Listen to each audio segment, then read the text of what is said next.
Andy, let's get the pre-season cliches out the way. Minutes and the legs and all that. How was the game for you? I thought it was a good game for the neutral in terms of it being a pre-season game, and you know, Hyde had a fantastic season last year, just missed out on the playoffs, and that was a great test for us. And like I said to the lads, you know, this week's going to be a tough week because we're going to have our backs against the wall at times. It's going to test our resilience as a team. It's going to see where we're at in uncomfortable situations, in and out of possession, and I think that had everything for us tonight. And overall, I thought we more than matched Hyde, and you know, in the end, probably a draw was a fair result. Both teams created chances and worked hard. Yeah, now I know you can't talk too much specifically about the try lists, who just have letters, but they seem to have done all right between them all. Try list A was good. And no, they did, yeah. And this is what pre-season's about. We've got a fantastic weekend coming up, and tonight was for these players another night to kind of sample what it's like to play for Bury away from home. And you know, the Hyde fans brought some noise, and if you know, you're looking around tonight, and the atmosphere is a great atmosphere for a pre-season game. And you know, that's what it's like when you play at Bury. Everywhere we go, everyone wants to beat us, and it's a cup final even in pre-season games. So it was a good test, a good challenge, and for those players, you know, it should get them excited for the weekend. Now, I'll put my more negative hat on for a moment. Yeah. Lots of playing out from the back. Yeah. Didn't always kind of come off. Is that going to be the style this season as far as building from the back, or is it more the surface? Or yeah, it's always been our style, to be honest with you. I think when pitches turn, we've got to learn how to mix it up, and that's what we had to do last year against your Winsfords and your Litherlands. You know, you have to do that. You can't always play on them surfaces, but when you've got a surface like this, you've got to keep the ball, because if you chase and win it back, the last thing you need to do is give it back straight away. And I felt we did that. And you know, second half, young Jack Hewitt ill in the net, gave away a couple of passes, but what was great about it was he carried on trying to play the right way, and that's what we want to build here. We don't want players shirking responsibility, because it ain't always going to go our way. You mentioned about playing for Bury FC, playing for the shirt. Has it settled in that you're in charge of what is at this level a massive club? Yeah, I think every single player that walks through the door knows they're playing for a huge club, and you know, we're over at Gigg on Thursday for training and getting ready for the weekend, and I think over the next probably 10 days we're there every 2 or 3 days as a group. And I think that's important, because you know, we need to get used to playing at home, we need to get used to the surface. Could have picked 2 easier games, but Saturday, Sunday's about a celebration of this football club reopening the doors back at Gigg Lane. Yeah, so Bradford on the Saturday, Preston on the Sunday. I was going to ask, you know, how much is it about that bigger picture and how much is it about the football? I think it's a bit of everything, if I'm honest, Sanny. I think, you know, the lads have got to see this as an opportunity to go toe-to-toe with a League Two side and a Championship side. And it's football. If you work hard and you run hard, you've always got a chance, whatever level that you're at. And I'd like to think that the lads are going to work as hard as possible on Saturday and Sunday.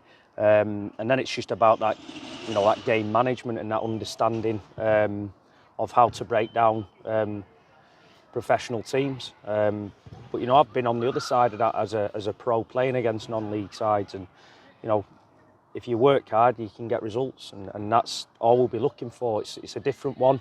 We're going to be on the back foot, even though we're at home, but we need the crowd singing, celebrating, and you know, I'm really looking forward to the weekend, and I really hope that all the fans are looking forward to celebrating that we're back at Gigg Lane. Now, coming into the ground today, there was lots of cars going the other way because there've been kids playing here and lots of events going on and coaching. We've got kids in the background playing right now on this 4G pitch. This is an insight, a glimpse maybe into what the future for Gigg could be as well.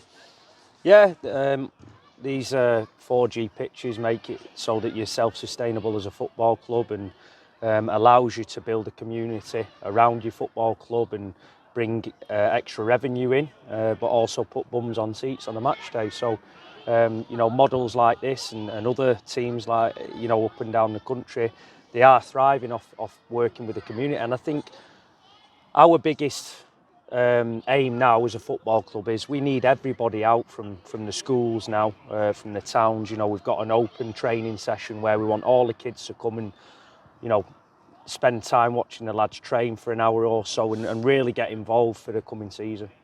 Now, when it gets to the season, we're going to be that club that everyone wants to try and beat. Yeah. How can you kind of get that instilled into the players in pre-season, especially when actually the next 2 games, for example, it's kind of the other way around? You know, where can the balance come from that? I think it's just experience. You know, a lot of the players have played last season, where it was big crowds of Bury AFC, and you know, a lot of them have got that experience. You've got players that have played higher up and have got that experience. You've got Carl Dickinson who's come in. Dicko's a fantastic player who's an ex-pro and he's used to that, and we've just got to draw upon all that. But like I said, you know, we've got no divine right to go and win a league.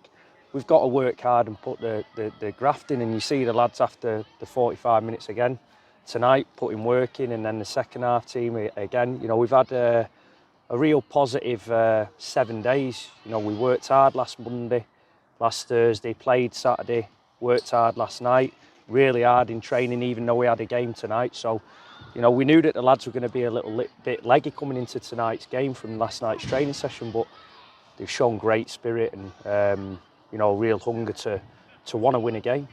How's Lewis Gilboy, by the way? Because he started the second half and then came off quite soon afterwards. Well, Lewis is fine. He's unfortunately he's got a wedding at the weekend. So you know, Briggsy was away and just came back. It was his first session last night. So same with Harry Brizell.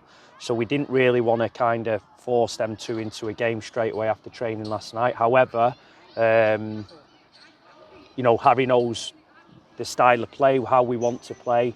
We just wanted to get Briggsy on the pitch and get him a bit of a feel for it for the last 10-15 minutes coming into the weekend. And finally, looking to the weekend, do you know Mark Hughes and Ryan Lowe at all? Bradford manager and then Preston manager. Are you I've looking got forward to know meeting Ryan them? now, yeah. I've spoke to him a couple of times, spoke to him today actually. I've not met Mark Hughes before. As a big Man United fan as a kid, and hopefully he doesn't blank me like he did at a training ground once. But I know Ryan Sparks, who's the chairman at Bradford, and again, you know, I go on record as saying he called in a favour there, and you know, he said he'd always help us out, and fair play to him and Bradford City, because you know they've sold a great share of the tickets, and I'm sure they'll make it a real good atmosphere on Saturday. Well, positive showing tonight. Hyde 2, Bury 2. Looking forward to what happens next, Andy. Brilliant.